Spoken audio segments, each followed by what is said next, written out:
ายแดนอยู่คนละแดนยังได้มาเป็นแฟนกัน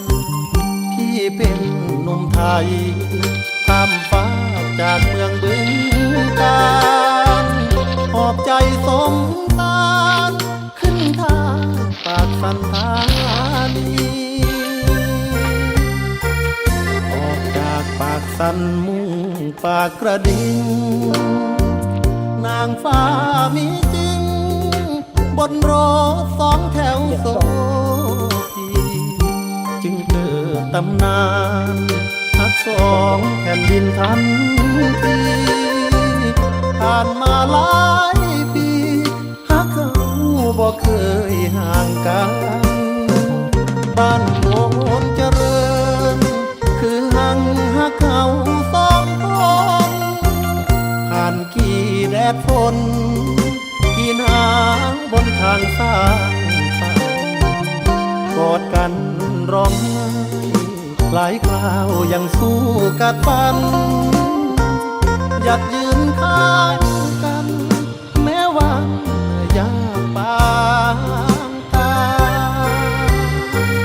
ด้วยเกียรติผู้ชายให้สัญญาบ่สิ้นชีวา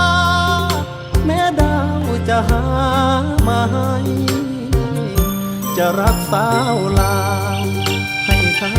ชีวิตบ่าวไทยขอบคุณหัวใจที่ทนสู้มาด้วยกัน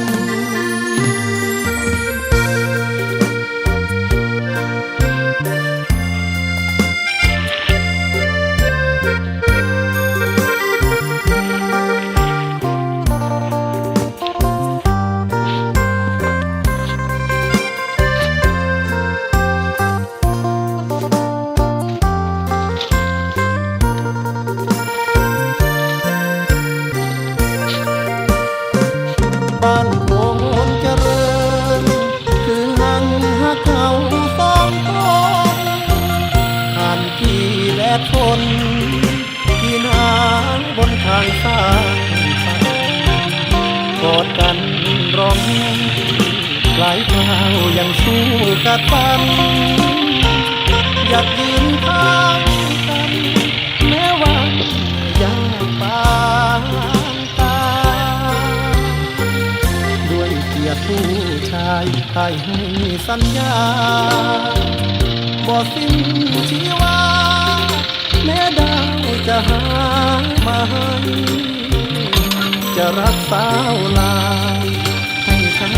ชีวิตบ่าวไทยขอบคุณหัวใจที่ทนสู้มา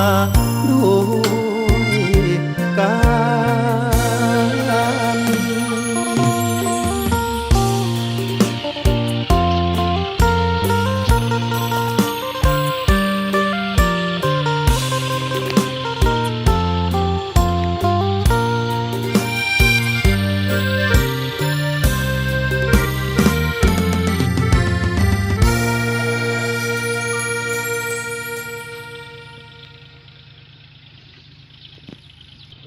อยู่คนละแด